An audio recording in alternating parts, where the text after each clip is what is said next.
The fever came without warning on a dusty summer day in 1879, striking down Rose Miller just as the last wagon in her traveling party disappeared over the horizon.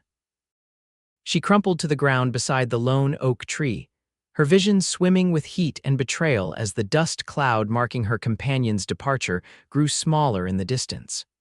Rose had known something was wrong that morning when she woke drenched in sweat, despite the cool dawn air. By midday, when they stopped to water the horses near Guthrie, Oklahoma territory, she could barely stay upright on the wagon seat. The group leader, a harsh man named Edwin Tate, had taken one look at her flushed face and made his decision. "We can't risk typhoid spreading through the whole party," he'd announced to the others. "She stays behind. Someone will send help from Guthrie when we arrive." No one had protested. Rose was a widow, traveling alone to meet her sister in Colorado. She had no husband to defend her, no family to object. The other women averted their eyes as Edwin instructed two men to help Rose down from the wagon and place her meager belongings beneath the oak. They left her a canteen of water, some hardtack, and a thin blanket barely enough to last a day.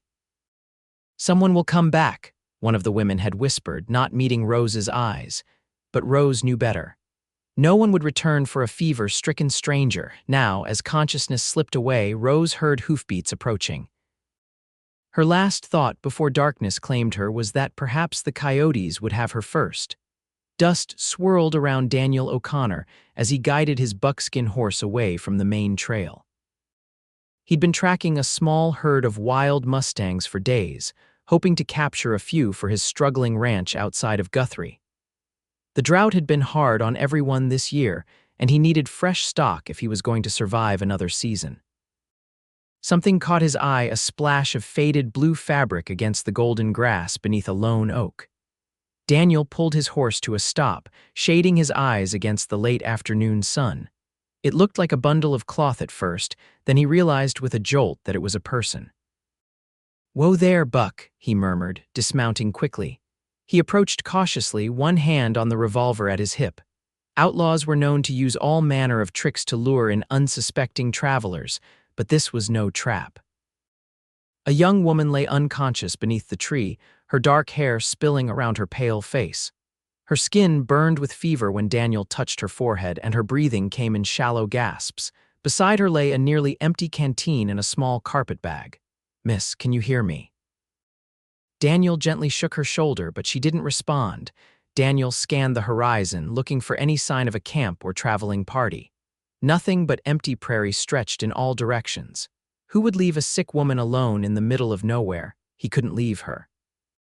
Night was coming, and with it, the coyotes and other predators that roamed the territory.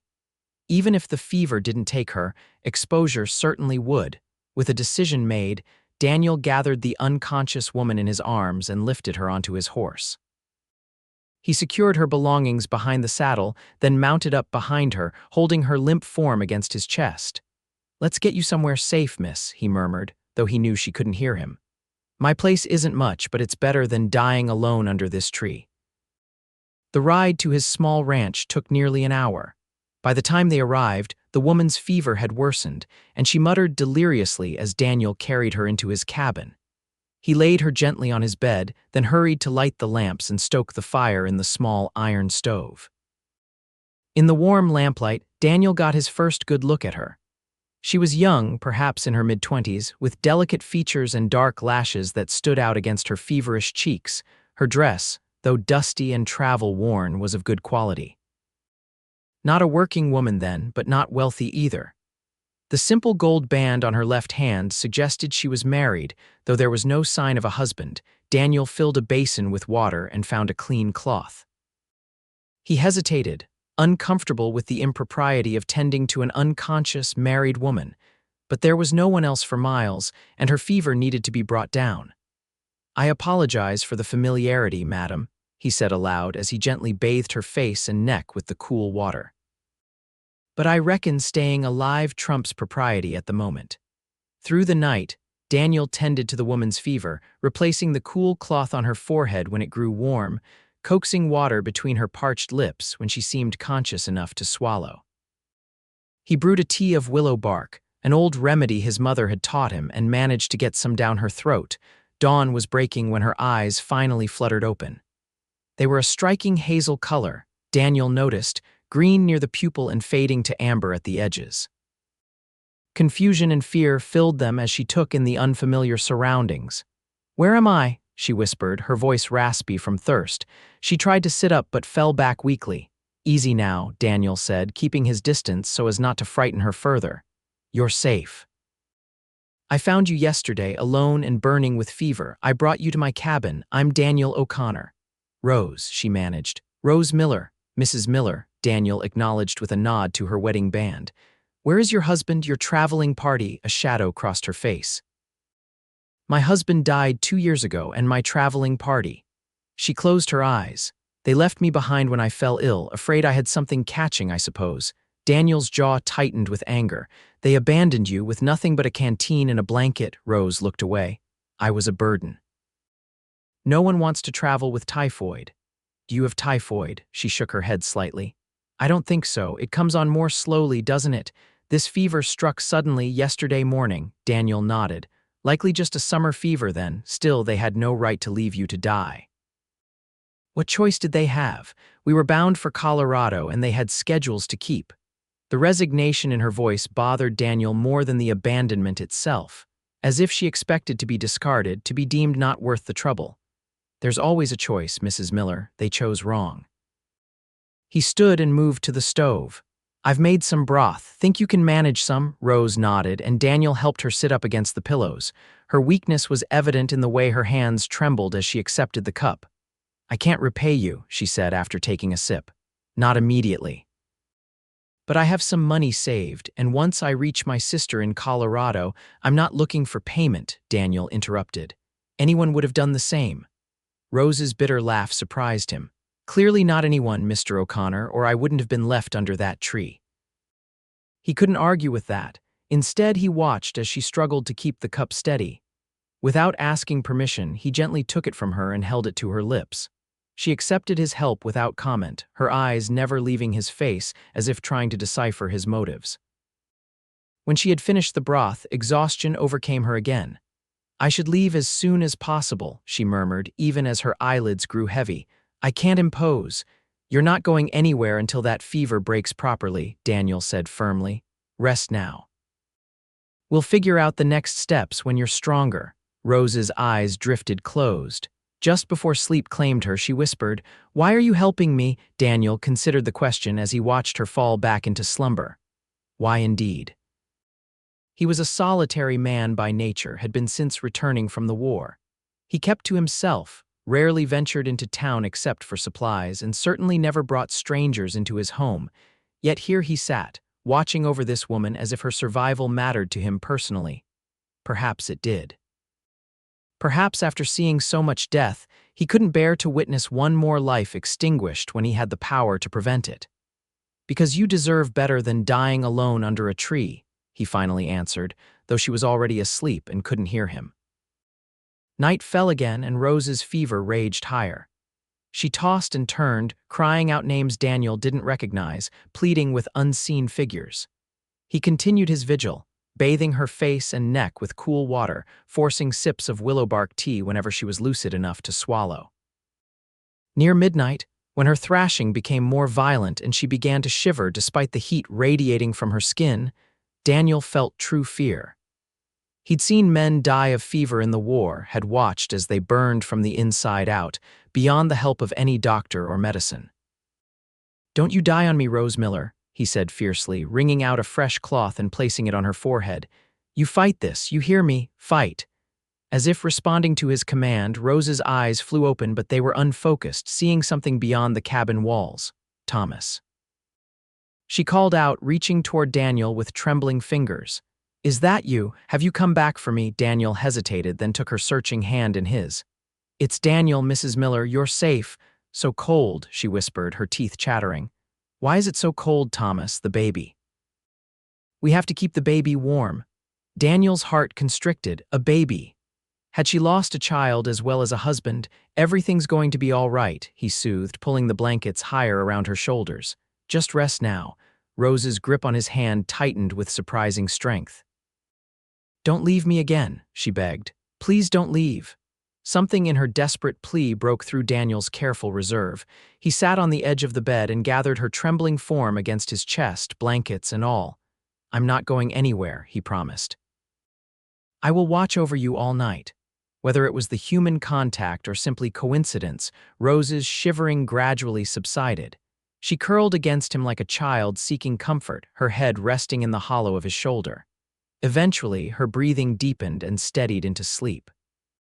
Daniel remained where he was, holding her, unwilling to risk disturbing the first peaceful rest she'd had since he'd found her. He leaned back against the headboard, prepared for another sleepless night. You're going to be fine, he murmured into her hair. I've got you now. The fever broke just before dawn. Daniel woke from a light doze to find Rose's skin cool and damp beneath his palm. He carefully disentangled himself and laid her back against the pillows, relief washing through him. She would live. While she slept, Daniel stepped outside to tend to his horses and check his small herd of cattle. The morning was fresh and clear, the kind that made him glad to be alive despite the hardships of ranch life. He drew water from the well and brought in fresh eggs from the henhouse, determined to make a proper meal for Rose when she woke. Inside, he found her sitting up in bed, looking around the cabin with clear eyes. Good morning, he said, setting the bucket and basket on the table. Feeling better. Rose touched her forehead, seeming surprised to find it cool. Much better. The fever's gone. Broke in the night, Daniel confirmed, busying himself at the stove to hide his relief. Think you can manage some eggs? Yes, thank you. Rose pushed the blankets aside and attempted to stand. Her legs buckled immediately, and Daniel rushed to catch her before she hit the floor. Easy, he said, helping her back onto the bed.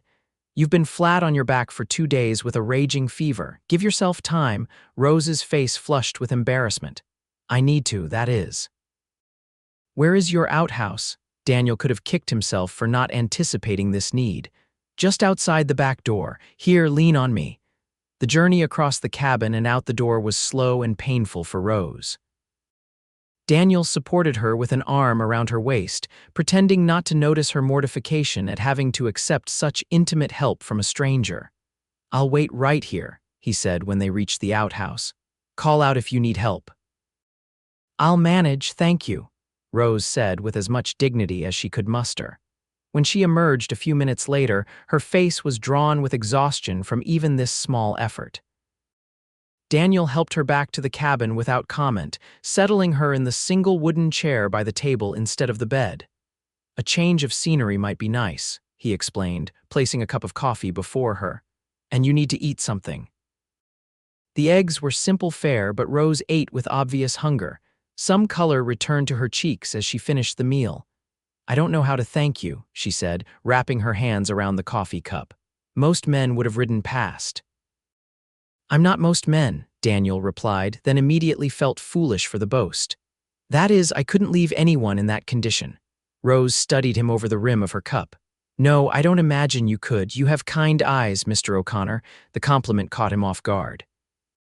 No one had commented on his eyes in years, and certainly not to call them kind.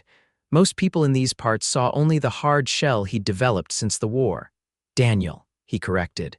If we're going to be sharing quarters until you're well enough to travel, you might as well use my given name. Daniel, she repeated, a small smile touching her lips. And you must call me Rose.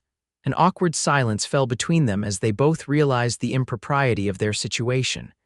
An unmarried man and a widow, alone in a remote cabin, addressing each other by their Christian names. If anyone from town got wind of it, Rose's reputation would be in tatters. I should get to Guthrie as soon as possible, Rose said, breaking the silence. Perhaps tomorrow, if I'm stronger, I can take the stage from there to Colorado. Daniel nodded, ignoring the unexpected twinge of disappointment. Of course she would want to leave. She had family waiting, plans that didn't include recuperating in a stranger's cabin. The stage only comes through Guthrie twice a week, he informed her. Next one won't arrive until Friday, 3 days from now. Rose's shoulders slumped slightly. Oh, I see. You're welcome to stay here until then, Daniel hastened to add. I can sleep in the barn, it wouldn't be proper otherwise. I've already taken your bed for 2 nights, Rose protested. I couldn't put you out of your home. It's no trouble. I've slept in worse places.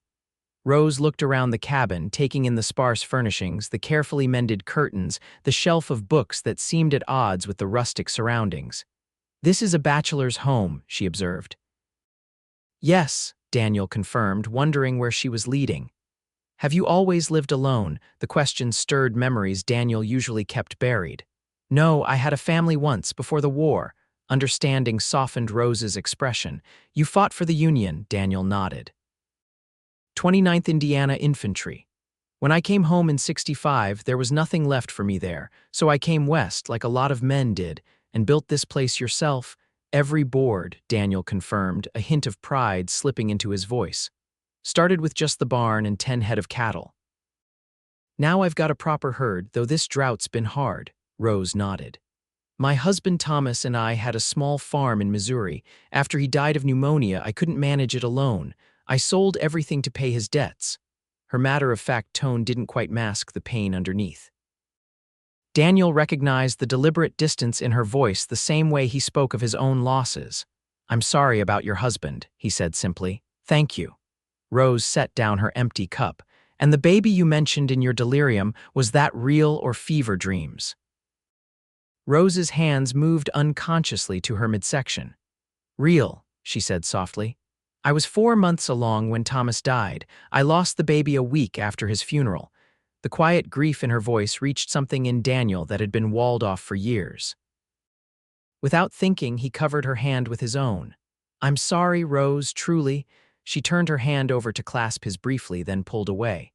It was a long time ago, 2 years this August. 2 years, not so very long to grieve both a husband and a child. Daniel knew something about time and healing, or the lack thereof.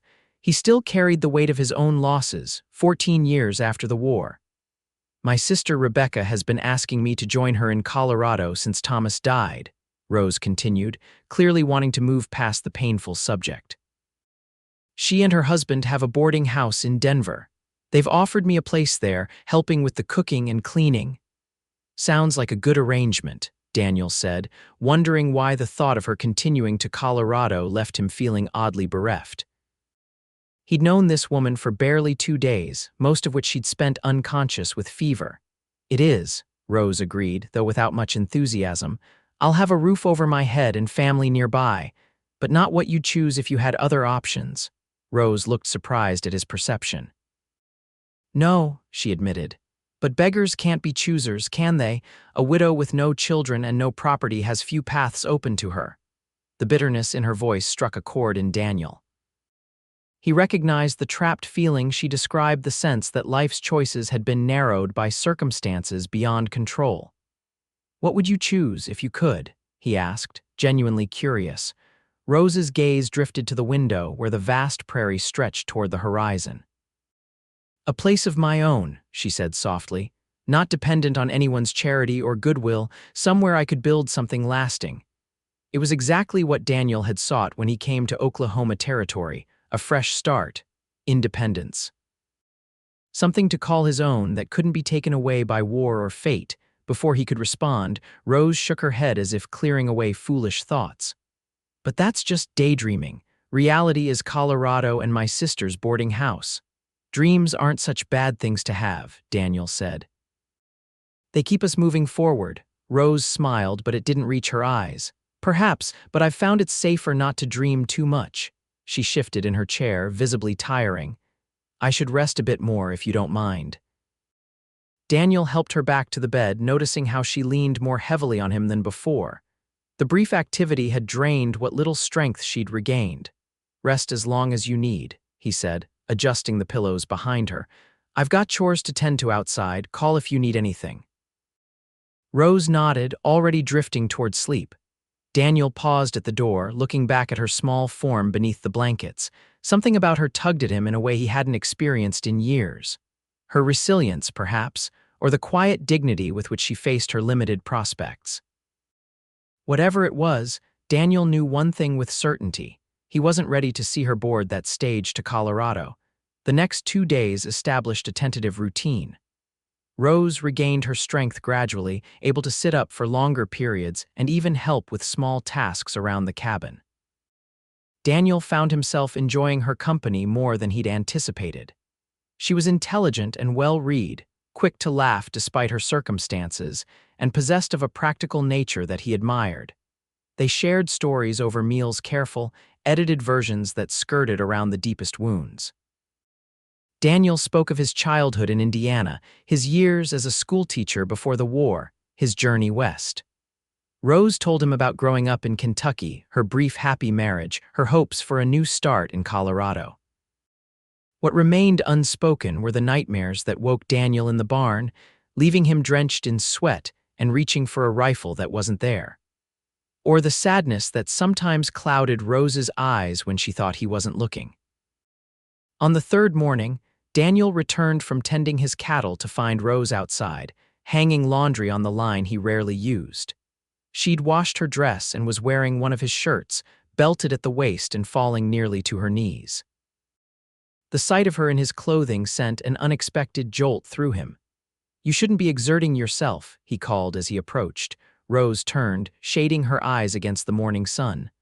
"I'm feeling much stronger today, and I wanted to wash my things before heading to town tomorrow." Tomorrow, the stage to Colorado. Daniel pushed away the hollow feeling in his chest, still planning to leave then.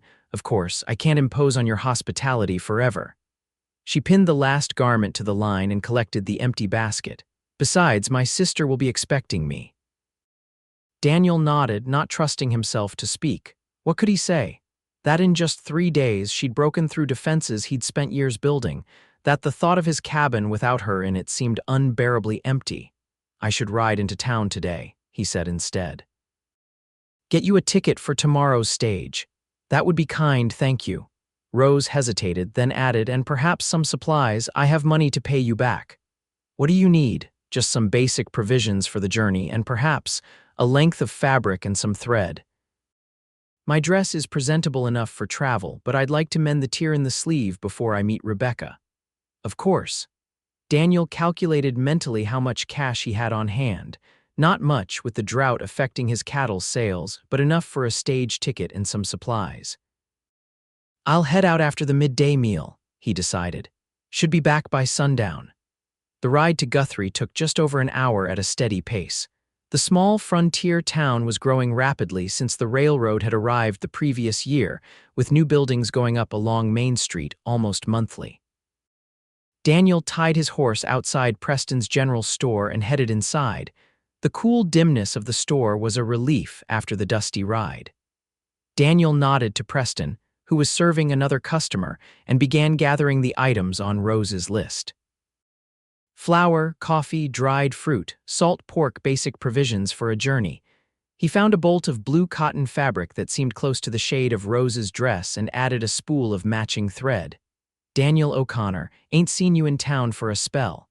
Preston approached, wiping his hands on his apron. "Buying sewing supplies now. Cattle business must be looking up if you're adding a woman's touch to that bachelor cabin of yours." Daniel kept his expression neutral. "Just supplies, and I need information on tomorrow's stage to Denver." Preston's eyebrows rose. "Denver, eh? Taking a trip?" "Not me, eh? Friend needs passage to Colorado." "Friend, huh?" Preston's knowing smirk irritated Daniel.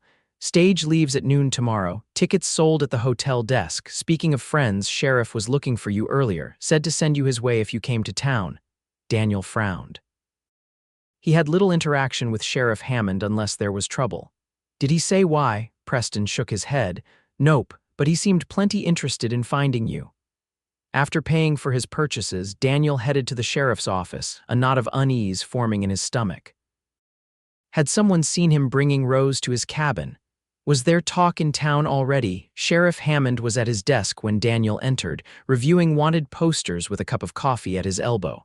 He looked up, his weathered face breaking into a smile. "O'Connor, good timing.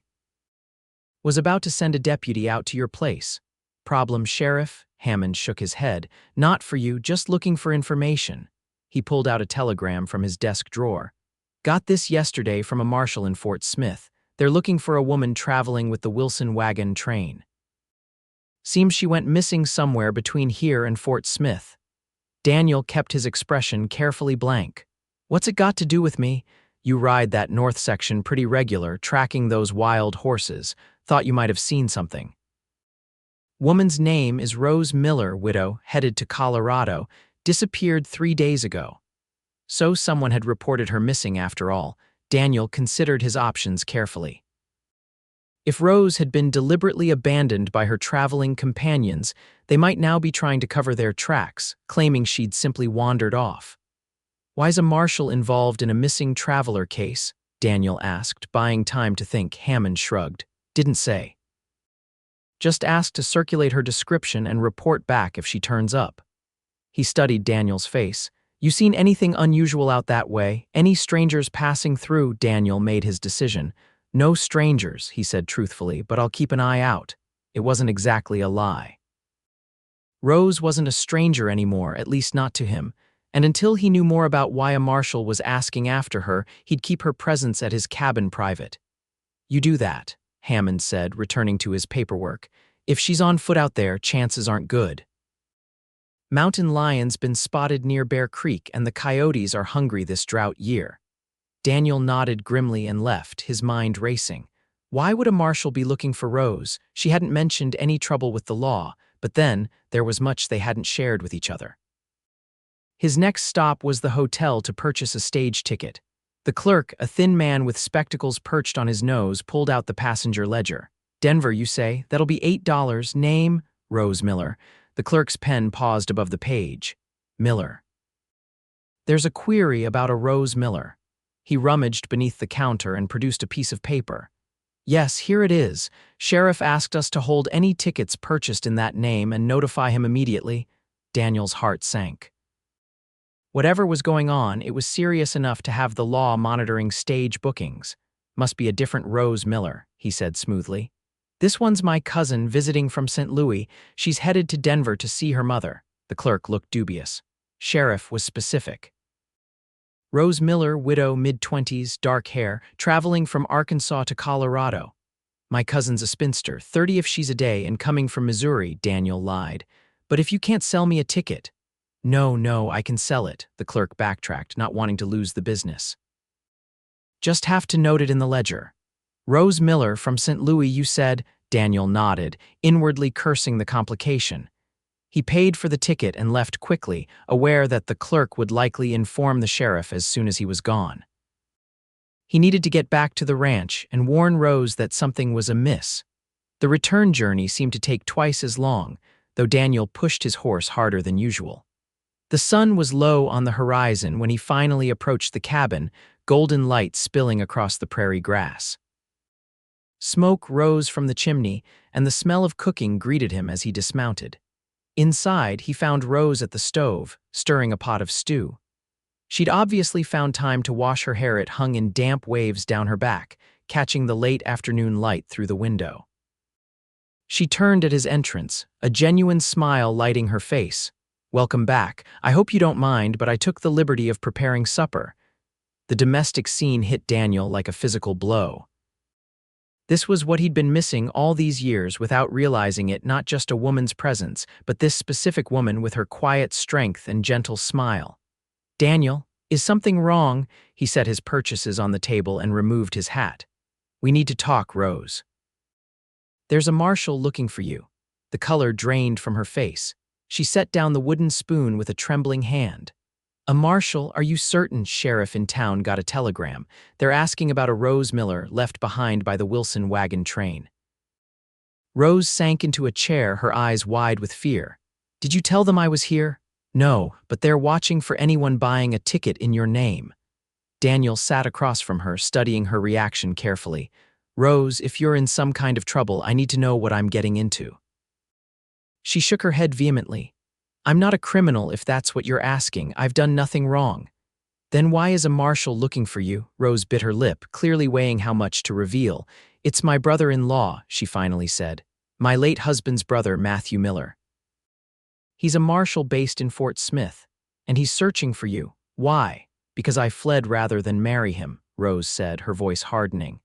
After Thomas died, Matthew decided I was his by right his brother's widow, his responsibility. When I refused his advances, he became insistent. Daniel's hands clenched into fists. Did he hurt you? not physically. But he made it clear I had no choice in the matter. The farm was in debt, you see. Thomas had mortgaged it to expand, and when he died, the bank was ready to foreclose. Matthew offered to pay the debt in exchange for my hand. That's not an offer, that's extortion. Rose nodded. I thought if I sold everything and left Arkansas, he would accept my decision, but Matthew isn't a man who takes rejection well. He followed me to Fort Smith, so I joined the Wilson party without telling anyone where I was headed. And now he's using his badge to track you down, Daniel concluded, understanding dawning. The fever was actually fortunate in a way. If you'd continued with the Wilson party, he'd have found you in Colorado. Yes. Rose twisted her wedding band anxiously. I need to disappear. Change direction, perhaps, if I could reach California instead. California's a long way, Rose, and you'd have to cross mountains before winter. I know, but what choice do I have? I can't go to Colorado now, it's the first place he'll look. Daniel considered the problem from all angles. You could stay here, he finally offered, at least until we figure out a better solution.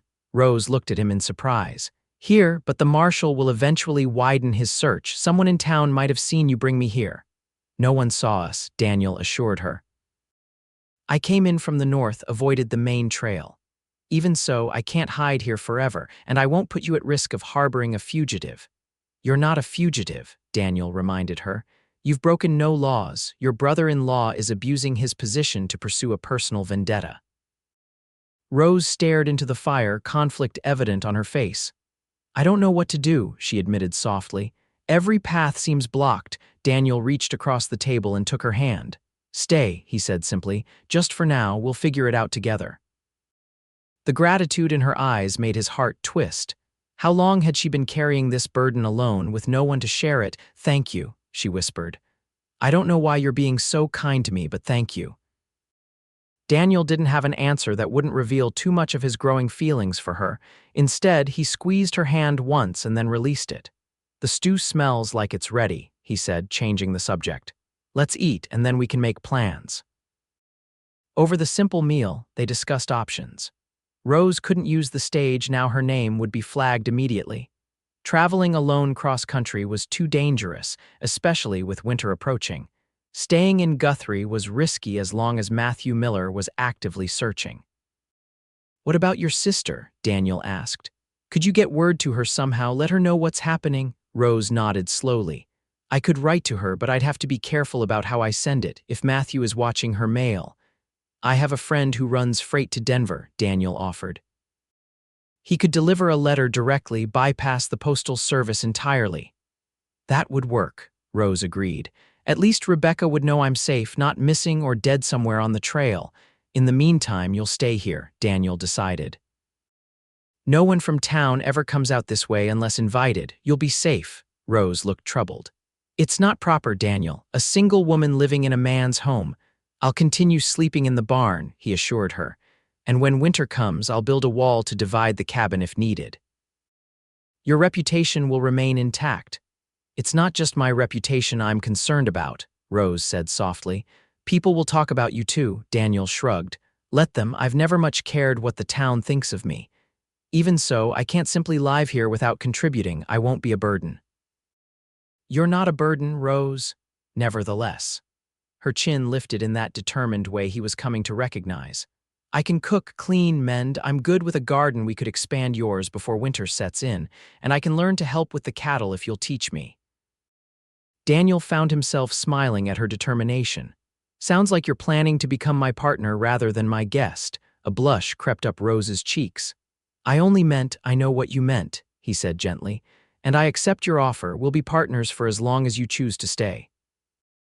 The word hung between them, rich with possibilities neither was ready to voice aloud.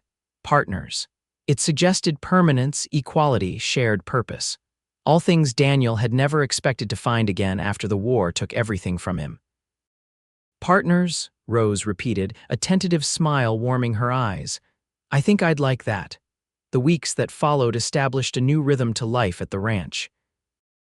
Rose proved as capable as she'd claimed, taking over the household tasks with quiet efficiency while Daniel focused on the cattle and preparing for winter. They worked well together, developing the wordless communication of people accustomed to each other's habits. Daniel sent his letter to Rebecca through his freight-hauling friend, carefully worded to explain Rose's situation without revealing her exact location. Rose added her own note, promising to reunite with her sister when it was safe. As September gave way to October, they expanded the garden and preserved the harvest, putting up jars of vegetables and fruits for the winter months ahead. Rose took over the henhouse, increasing egg production through better care. She learned to milk the single cow Daniel kept, and even helped with branding the spring calves he'd been putting off. They still maintained certain proprieties. Daniel continued sleeping in the barn, Rose in the cabin. They were careful about physical contact, though small touches became more frequent. A hand on an arm to get attention, shoulders brushing while working side by side, fingers touching when passing tools. Each night they sat before the fire and talked. Daniel found himself sharing stories he'd told no one about the family he'd lost during the war, the nightmares that still plagued him, the emptiness he'd carried for so many years. Rose spoke of her childhood dreams, her brief happiness with Thomas, her fears for the future. "I never thought I'd feel safe again," she confessed one evening as the first autumn chills settled over the prairie. "After Thomas died and Matthew began his pursuit, I felt hunted, cornered.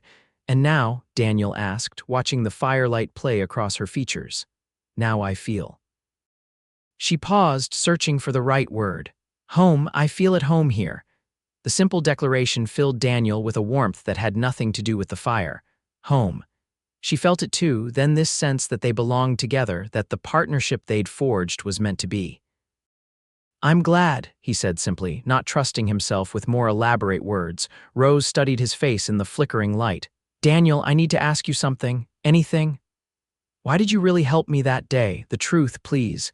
Daniel considered the question seriously. "At first it was simple human decency. I couldn't leave you to die alone. And after, when the fever broke, you could have taken me to town then, washed your hands of me." "I could have," he acknowledged, "but I didn't want to." "Why not?" The directness of her gaze demanded honesty. Daniel took a deep breath.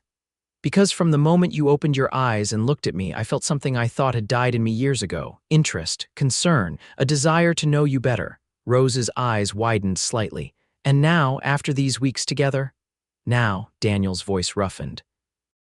"Now I can't imagine this place without you in it. I listen for your footsteps, your voice. I find myself thinking of things to tell you throughout the day." He stopped, afraid he'd said too much. Rose was still a widow in mourning, still working through her own losses. The last thing she needed was the burden of his growing feelings, but Rose's expression held no shock or dismay, only a tender understanding that took his breath away. "I feel the same," she said softly. "It frightens me sometimes how quickly you've become essential to my world. After losing Thomas, I never expected to feel this way again." Daniel reached for her hand, relief and joy flooding through him. "I never expected it either. After the war, I thought that part of me was dead." Rose interlaced her fingers with his, the first deliberately intimate gesture she'd initiated. "Perhaps we were both wrong. Perhaps the heart can heal given time and the right circumstances." "Perhaps," Daniel agreed, hardly daring to hope. "Rose, I don't want to rush you. I know you're still healing, still sorting through your past. As are you," she pointed out gently. "We both carry wounds, Daniel, but maybe we can help each other heal." The possibility hung between them, precious and fragile. Daniel lifted their joined hands and pressed a kiss to her fingers, not a declaration, not yet, but a promise. A beginning. Rose's smile held all the warmth of summer despite the autumn chill outside. For the first time in years, Daniel allowed himself to imagine a future filled with something other than solitude and regret. Winter came early that year, with the first snow falling before Halloween. Daniel finally completed the project he'd been working on secretly for weeks, a proper dividing wall in the cabin, creating a private bedroom for Rose while he took the main room.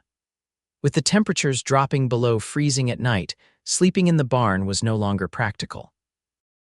Their new living arrangement maintained propriety while acknowledging the deepening bond between them.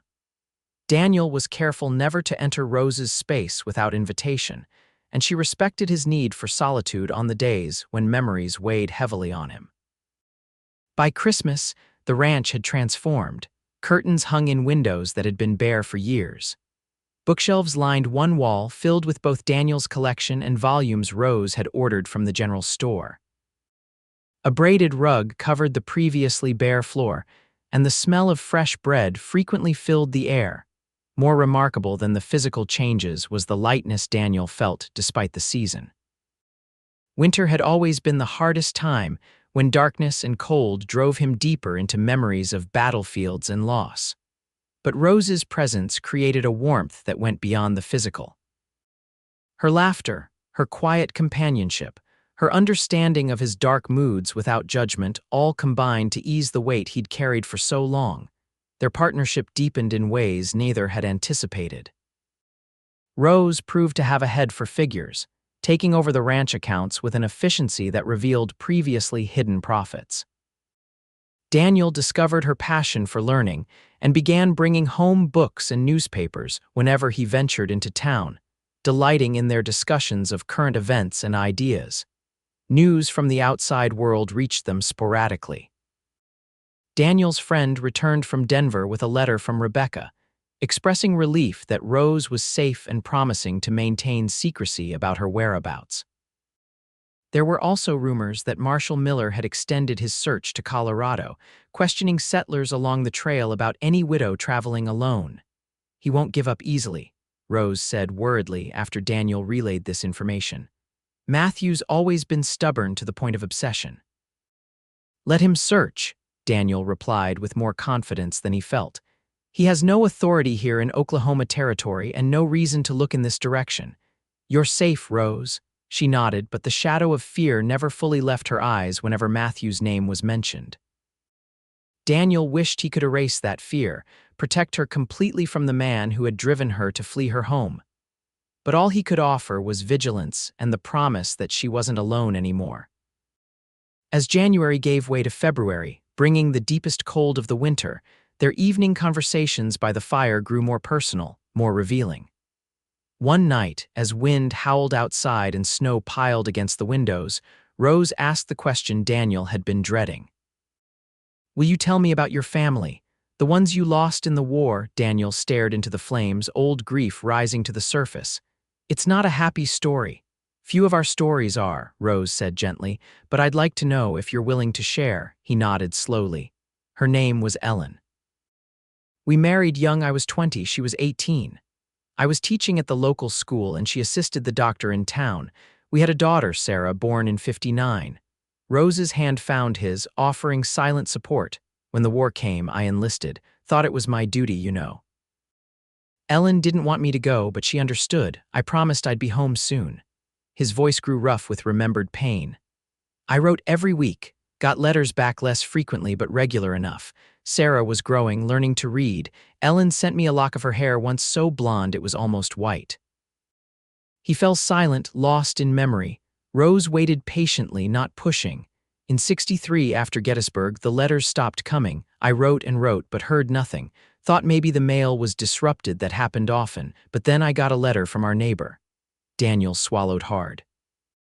Typhoid had swept through the town. Ellen and Sarah both died within days of each other. "Oh, Daniel," Rose whispered, tears in her eyes. "I'm so sorry. I couldn't even go home to bury them. We were in the middle of campaigns and they were already in the ground by the time I got the news." His hand tightened around hers. "When I was finally discharged in '65, I couldn't bear to go back to that empty house, so I drifted west, carrying nothing but memories and regrets." "What regrets?" Rose asked softly. "That I wasn't there when they needed me. That I chose duty to country over duty to family." The admission felt like tearing open an old wound. "Ellen asked me not to go, you know. She had a feeling," she said. "You couldn't have known what would happen," Rose said. "You made the choice you thought was right at the time. Did I? Or was I just eager for adventure, for glory, a schoolteacher playing at being a hero?" The bitterness in his voice surprised even him. He'd thought those feelings long buried. "Is that why you live out here alone?" Rose asked. "A punishment of sorts." Daniel had never considered it that way, but the insight struck true. Perhaps, or maybe just the certainty that I didn't deserve another chance at happiness. Rose moved closer, her free hand coming up to touch his face, turning it toward her. Everyone deserves another chance, Daniel, even you. Especially you. The tenderness in her eyes undid him. Daniel closed his eyes, leaning into her touch. I never thought I'd find one. And yet, here we are, Rose said softly. Two broken people who somehow found each other. Are we still broken? Daniel asked, opening his eyes to study her face. Rose considered the question seriously. Not in the same ways, I think. The pieces don't fit together exactly as they once did, but perhaps that's not necessary. Perhaps we're building something new instead. The wisdom in her words resonated deeply. Daniel reached out, brushing a strand of hair from her face. Something new, he repeated. I like that thought. Rose smiled, and in that moment, with firelight dancing across her features and snow falling softly outside, Daniel knew with absolute certainty that he loved her. Not as a replacement for what he'd lost, but as something entirely new and precious. The realization must have shown on his face, because Rose's expression softened with understanding. She leaned forward slowly, giving him time to pull away if he wished, and pressed her lips gently to his. The kiss was brief, almost chaste, but it sealed something between them, an acknowledgement of feelings that had been growing for months, a promise of more to come when they were both ready. Good night, Daniel, she whispered, rising from her chair. Thank you for sharing your story with me. Good night, Rose, he replied, watching as she disappeared behind the dividing wall into her room. Long after she had gone, Daniel sat staring into the dying embers of the fire, feeling a strange mixture of grief and hope. The past would always be with him, but perhaps it didn't have to define his future. Perhaps with Rose he could begin again. Spring came late that year, reluctantly pushing back the winter's grip. As the snow melted and the first green shoots appeared, Daniel and Rose's relationship blossomed as well. Small touches became lingering embraces. Conversations delved deeper into hopes for the future rather than pains of the past. The dividing wall in the cabin remained, but the emotional barriers between them gradually dissolved. By April, when the prairie exploded with wildflowers, they had established a new rhythm, still partners in work and daily life, but with an undercurrent of growing intimacy that neither tried to deny.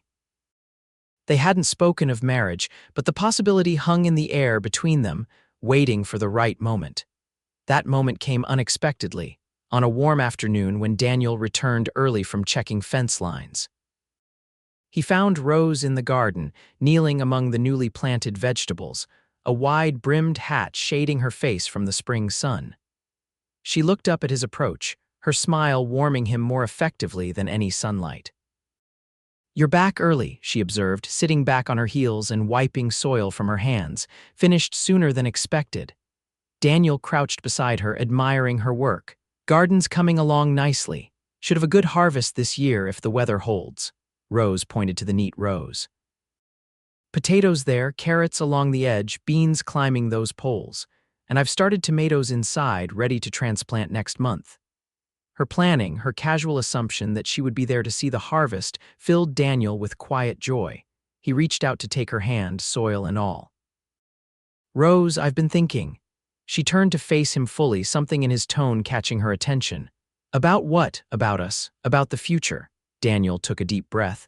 I love you, Rose. I think I have since that first night when you opened your eyes and looked at me. And if you'll have me, I want to spend the rest of my life with you. Not as partners, but as husband and wife. Rose's eyes widened, a flush spreading across her cheeks. Daniel, I know it hasn't been that long, he hurried on, and if you need more time, I understand. But I wanted you to know how I feel where I stand. Rose's free hand came up to touch his face, a gesture that had become familiar and precious to him. I don't need more time, she said softly. I love you too, Daniel O'Connor, and yes, I'll marry you. Joy surged through him, bright and clean as the spring air. Daniel pulled her into his arms, heedless of the garden soil, and kissed her with all the love and hope he'd been storing up through the long winter. When they finally broke apart, both breathless, Rose laughed, the free, uninhibited sound he'd come to treasure. I never expected this when you found me under that oak tree, a second chance at happiness. Nor did I, Daniel admitted, but I thank God every day that I took that northern trail. That I found you when I did. So do I. Rose's expression grew serious. But Daniel, what about Matthew? He's still searching for me. If we marry, if I become Rose O'Connor, he might eventually discover— Let him, Daniel said firmly. You'll be my wife, under my protection. And if he wants to challenge that, he'll find I'm not easily intimidated, badge or no badge. The fierce protectiveness in his voice seemed to reassure her. When shall we marry? As soon as possible, Daniel replied without hesitation. We can ride into Guthrie tomorrow, find the preacher. Unless you want a bigger celebration, Rose shook her head. Just us is perfect, but she hesitated. Could we invite Rebecca? She's my only family and I'd like her to be there. Of course, we'll send word immediately. It will take her a few weeks to travel from Denver, but we can wait if you'd prefer. No waiting, Rose decided. We'll marry tomorrow, just the two of us, then have a small celebration when Rebecca can come. That way, if Matthew is watching her movements, it won't delay our wedding. Daniel nodded, impressed as always by her practical thinking. Tomorrow it is, then. They were married the next day in the small white church on the edge of Guthrie, with only the preacher and his wife as witnesses. Rose wore her blue dress, carefully mended and pressed for the occasion. Daniel had splurged on a new shirt and had even trimmed his beard. The ceremony was brief but heartfelt, both of them speaking their vows with clear voices and unwavering certainty. I now pronounce you husband and wife, the preacher declared. What God has joined together, let no man put asunder. As they rode back to their ranch now, truly shared, Daniel couldn't help marveling at how completely his life had changed in the span of a few short months.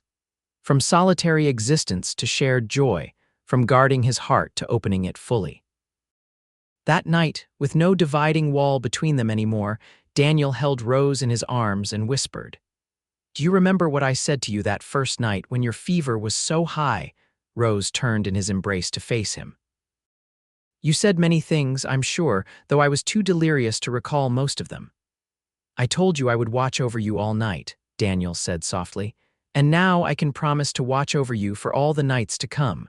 Rose's eyes shimmered with emotion in the dim light. And I'll watch over you, she promised in return. No more facing the darkness alone for either of us. They sealed the promise with a kiss that held all the tenderness and passion of new beginnings, of healing completed and hope restored. Outside, the prairie wind sang a lullaby to the newlyweds, a promise of seasons to come, of a future built together from the broken pieces of the past. In the years that followed, the O'Connor ranch prospered. Rose's sister Rebecca visited that summer, staying for a month before returning to Denver with promises to come again. The threat of Matthew Miller faded as time passed with no sign of his search extending to Oklahoma territory. The small two-room cabin grew to accommodate their expanding family. A son, Thomas, arrived the following spring, with his father's steady gaze and his mother's determined spirit. 2 years later came Sarah, named for the daughter Daniel had lost. Though this Sarah had her mother's dark hair and quick smile, life wasn't always easy. Drought years tested their resilience, and the nightmares never completely left Daniel, though they grew less frequent with Rose beside him. They argued occasionally, two strong-willed people learning to bend without breaking. But through it all, they faced each challenge together, stronger as a pair than either had been alone. Sometimes, on summer evenings, they would sit on the porch and watch the sun set over the prairie, their children playing nearby.